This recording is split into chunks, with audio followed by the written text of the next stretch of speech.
So we did 4 miles, 41 minutes. It's about 10 minutes or 9 something, I believe, a mile. I'm not sure. So we are at 87 miles. First run I ever did was, I deleted all my runs before this, on March 24th, 2020. So we got 3 days to hit 100 miles, which is 13 miles. After a run or any kind of workout, I always drink this. Steel Supplements has the best supplements on the market, hands down. We gotta get dressed. The essential Apple Watch, left hand. A hat, especially right now, because if you see this, look at this. I ain't had a haircut in a month. Tom Ford Tuscan leather. Boom, twice. Rub it. You rub it right here, and then you just go like that. And trust me, that's all you need. You want to do it tastefully. People don't want to smell you from a quarter mile away. And I learned that like 10 years ago. So Jessica, don't get mad. All right, guys. So we ran 87 miles in 27 days, I believe. March 24th till April 21st. So I'm thinking that's 27 days or 28 days.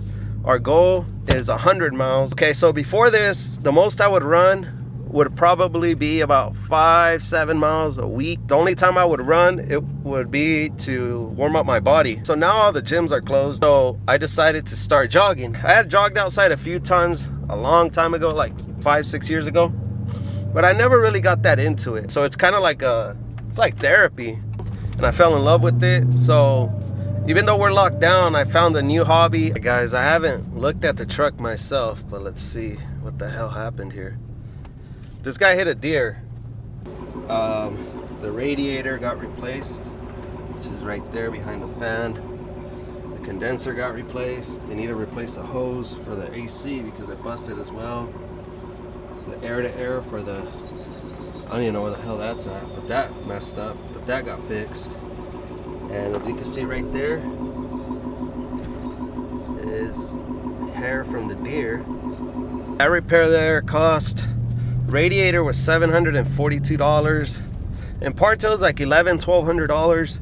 The tow was $700, and it was only 80 miles, but fuck, you know, that sucked. And the labor was about $800 and something, and obviously taxes and everything in total was $2,815. Well, I had to fix the air-to-air as well, but it was just cracked a little, and we thought it was gonna lose power on its way back, but it didn't. Everything was good. Plus he was bobtail, so that was good. That helped out a lot. We didn't have to worry about carrying a trailer or anything, so it didn't need that much power to get back. So we got that fixed here cheap, but now we just got to fix the AC line that busted, and I believe that's it, just the AC line. That's how stuff happens. In this business, you'll quickly learn that what you thought was a lot of money is really not a lot of money. So this is a truck that was skip out. It had a fuel problem. It's supposed to be fixed, so we'll try it out. All right, so we'll see how it goes. All right, guys, so we test drove the other truck, and it ran good at the end. You know, at first, it took a little while for the fuel to, I guess, circulate through the whole truck, but then after like 10 seconds or 20 seconds, it ran normal completely, and I kept running it back and forth, and it ran normal. I got it all the way up to 70, and everything looked good. So until we throw a load on it, though, we'll really see, but I think it's gonna be good. All right, guys, so we're back at the office. Clearly I'm working, as you can see. Let's put work aside for a little bit. I'll tell you a story of how M&G first began. So it's 2015, end of 2015. So it's the end of 2015. So at the end of 2015, me and my brother were going to the gym together, which is weird in itself. We saw his friend that he knew from kindergarten there. They started talking everything, and he pretty much started telling us everything he did.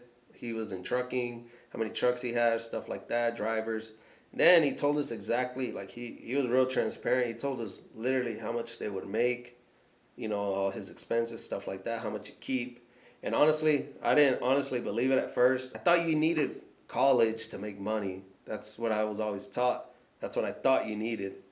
And that was far from the truth. I mean, these guys were making 6 figures as owner-operators of their own truck. So he's the one that planted the idea in our head. So the end of 2015, the idea is in our head, and we're still talking about it and everything. Now we're getting into 2016, January or so. This video by Steve Harvey comes up. It's that video that blew up about jumping, taking a risk. We watched that video, and literally that same week, I believe we both put our 2 weeks notice in. You gotta jump, you gotta take a risk. Yeah, you're gonna fail, you're gonna lose, you might lose everything, which is what happened. And you'll never know what you're capable of if you never try. So 2016, we'll call it, oh my gosh, I don't even know how to spell beginning. I scribbled that, I think I did it right. We both put all our money together. By the time we actually got on the road, I think we had like under $1,000 left. We underestimated how much everything was gonna cost. We put our 2 weeks notice in, we left, and we still didn't start till like a month after till all our stuff cleared. And we got our MC, DOT, everything. We spent all our savings, and we didn't have no income coming in just to start it. We had to make sure for sure this was gonna work. So we bought one truck, and me, my brother, and my brother-in-law jumped in. My brother-in-law was our trainer. He was the one that, he had driven before when he was younger, so he was our trainer. But we are honestly really all didn't know what to do on the reefer side, which is refrigerated trailers. So it was all three of us in a truck, and yeah, the first trip we ever did was to Artesia, New Mexico, and that trip wasn't too bad because there's nothing heading that way. There's nothing at all. It's almost pure desert. And then from there, we went to Lago Vista, which is by Austin. That's where we really had the experience of a lifetime because right there, all the hills to get there, I was asleep. My brother drove that part. But I drove from Lago Vista to Dallas, which is pretty much Austin to Dallas. And right there, man, that everybody knows I-35 from Austin to Dallas has the worst traffic, construction, 2-lane highways with barriers on the side. And you got to be real careful. I had driven like an hour total my whole life. And I was already going to drive from Austin to Dallas through all the traffic with the 53-foot trailer and a semi. And really, I didn't know what I was doing. I just didn't know much of anything. You really don't know how much you don't know until you start doing something. And I remember my brother-in-law was asleep. He told us to wake him up when we got to Dallas. My brother said, I think we're about to pull into Fort Worth. And he said, should we wake him up? And we're going to have to do it on our own eventually. Really, screw it. Let's do it right now. That's the only way we're ever going to learn. So, yeah, we went through Dallas. My hands were on the wheel. Like, I'm talking, like, all the way from Austin to Dallas because the traffic is nonstop. So we're in Dallas, Fort Worth. Now my hands are sweating. We get to the cheese plant. We load up. But that's really how we learned everything. Like, literally just doing it. None of us knew anything. Yeah, that's really how MNG started. Like, I know my first year was pretty bad. I worked the first 8 months, then lost all my money and some.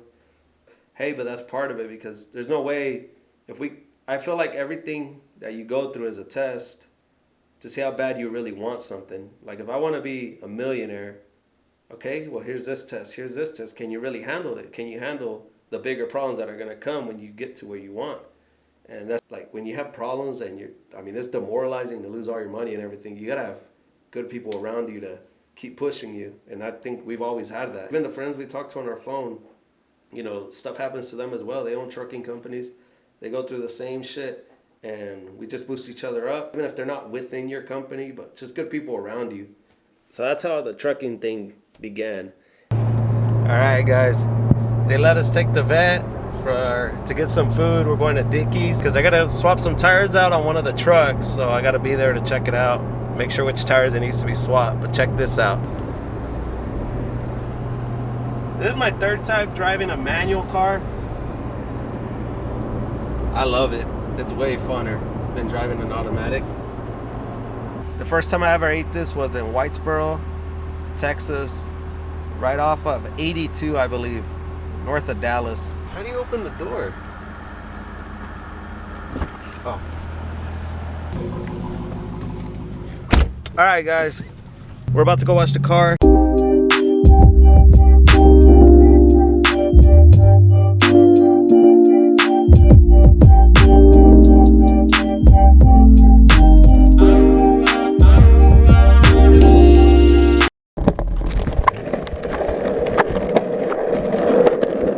Alright guys, so this is me attempting to learn how to longboard.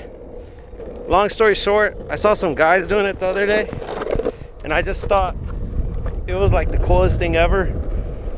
And I honestly haven't gone on any type of board in like 12 years or so. But apparently I could still at least stand on this thing, right? So I know how to turn and stuff, but like, subscribe, comment, and see you next time. I'm out.